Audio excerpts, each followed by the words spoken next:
Hello friends, നമുക്കിന്നൊരു കഥ കേട്ടാലോ? ചെറുനക്ഷത്രത്തിൻ്റെ പ്രകാശം. നമ്മുടെ ആകാശത്തിൽ നിരവധി നക്ഷത്രങ്ങൾക്കൊപ്പം ചിറകെന്ന് പേരുള്ള ഒരു ചെറുനക്ഷത്രം ജീവിച്ചിരുന്നു. മറ്റു നക്ഷത്രങ്ങളെല്ലാം പ്രകാശിച്ചു കൊണ്ടിരിക്കുമ്പോൾ ചിറകിൻ്റെ വെളിച്ചം മാത്രം വളരെ ചെറുതായിരുന്നു. എനിക്കെന്താ ഇത്രയും ക്ഷീണം? എനിക്കൊരിക്കലും വലിയ വെളിച്ചം കൊടുക്കാൻ പറ്റുന്നില്ലല്ലോ. ഇതോർത്ത് ചിറക് ദുഃഖിച്ചു. ഒരിക്കൽ ചന്ദ്രൻ അവളെ കണ്ട് ചോദിച്ചു, എന്താ മോളെ, എന്തിനാ നിനക്ക് ഇത്രയും വിഷമം? ചിറക് മൃദുവായി പറഞ്ഞു, എൻ്റെ പ്രകാശം വളരെ ചെറുതാണ്, ആരും എന്നെ കാണുന്നില്ല.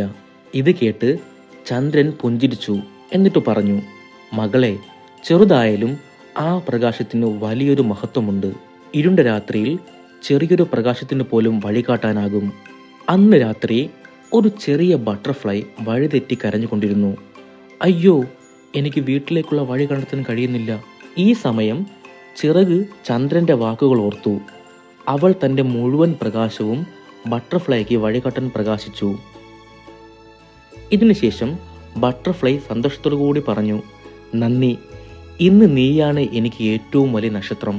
അതിനുശേഷം ചിറകൊരിക്കലും തൻ്റെ പ്രകാശത്തെ ചെറുതായി കണ്ടില്ല. അവൾ സന്തോഷത്തോടെ രാത്രി മുഴുവൻ പ്രകാശിച്ചു കൊണ്ടേയിരുന്നു. പ്രിയ കൂട്ടുകാരെ, ഈ കഥയുടെ സന്ദേശം എന്ന് പറയുന്നത്, ചെറുതായാലും നമ്മുടെ പ്രകാശം മറ്റൊരാളുടെ ജീവിതത്തിൽ വലിയ മാറ്റം വരുത്താം. Good night.